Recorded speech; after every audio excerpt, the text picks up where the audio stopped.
जरा सोचिए, जिस देश में 5 करोड़ से ज्यादा पेंडिंग केसेस हैं, वहां पे डेवलपमेंट की बात करना थोड़ा सा आयरॉनिकल हो जाता है। सोचने वाली बात यह है कि जिस देश सो कॉल्ड कानून इतना स्ट्रांग है, वहां पे जस्टिस इतना डिले, कभी कभी एक केस को सॉल्व होने में 10 से 15, कभी कभी तो 20 साल भी लग जाते हैं। क्या पता वो इंसान है भी या नहीं जिसने केस फाइल किया, उसके बीवी बच्चे तक को कोर्ट में घसीटा जाता, जो हर आम आदमी के लिए बहुत ही ज्यादा इफेक्ट करता है। क्यों किसी भी केस को 10 से 15 साल लग जाते हैं और 20 साल लग जाते हैं सॉल्व होने में? क्या ये सिस्टम की प्रॉब्लम है या फिर कॉन्स्टिट्यूशनल फेलियर? जो सबसे पहला और बिगेस्ट रीजन है वो ये है जजेस की कमी। इंडिया में 10 लाख पॉपुलेशन पर 21 जजेस हैं, जबकि रिकमेंड किया गया था 50 जजेस पर 10 लाख। हाई कोर्ट्स में 30 से 40% सीट्स वैकेंट हैं, जिसका मतलब है अगर जजेस कम होंगे तो केसेस ज्यादा होंगे और रिजल्ट आएगा जस्टिस डिले। दूसरा सबसे बड़ा रीजन, हमारे कोर्ट्स आज भी काफी कॉलोनियल टाइम के हैं। मतलब एक सिविल केस में क्या होता है, पहले फाइल होता है केस, फिर नोटिस जाता है, फिर रिप्लाई आता है, फिर एविडेंस इकट्ठे किए जाते हैं, फिर क्रॉस एग्जामिनेशन होता है, उसके बाद आर्ग्यूमेंट होता है और तब जाके कहीं जस्टिस होता है। और उसमें भी हर स्टेज पे एडजमेंट, एक छोटा सा केस भी सालों तक चल जाता है। तीसरा, गवर्नमेंट ही सबसे बड़ा लिटिगेंट है। ये सुनने में थोड़ा सा सरप्राइजिंग है बट ट्रू है। छोटे से मैटर में भी गवर्नमेंट अपील कर देता है। क्यों? क्योंकि उसे अपनी रिस्पॉन्सिबिलिटी से बचना है। लॉ कमीशन के मुताबिक अबाउट 50% लिटिगेशंस गवर्नमेंट की वजह से ही है। Delay culture and adjournment, India में तो डिले करना एक कल्चर बन चुका है। हर चीज में डिले, स्पेशली यहाँ पर कभी लॉयर अवेलेबल नहीं है तो विटनेस एब्सेंट हो जाता है, कभी स्ट्राइक हो जाता है और फिर एक नई डेट मिल जाती है। जबकि सुप्रीम कोर्ट ने कहा है कि adjournment is an exception not a rule, लेकिन फिर भी रियलिटी तो कुछ और है। पांचवा, पुअर इंफ्रास्ट्रक्चर। बहुत से डिस्ट्रिक्ट कोर्ट में कोर्ट रूम कम है,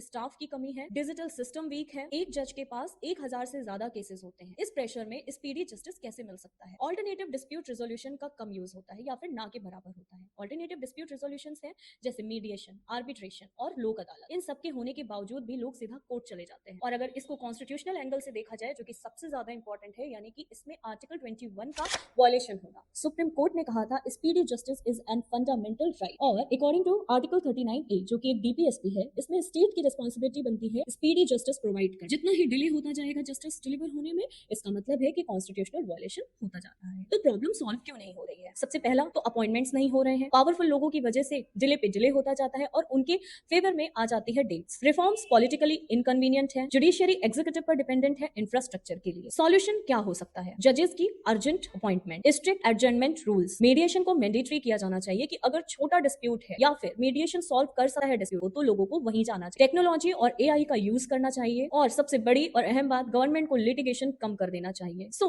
इंडिया को सिर्फ एक स्ट्रॉन्ग कानून की जरूरत ही नहीं है, बल्कि फार जस्टिस सिस्टम की भी जरूरत। क्योंकि जब जस्टिस डिले होता है तो सिर्फ एक केस नहीं, पूरा का पूरा डेमोक्रेसी सफर करता है। और अगर आप मानते हैं कि इंडिया को सच में जुडिशियल रिफॉर्म्स की सख्त जरूरत है तो प्लीज कमेंट करें, शेयर करें, लाइक करें। Thank you.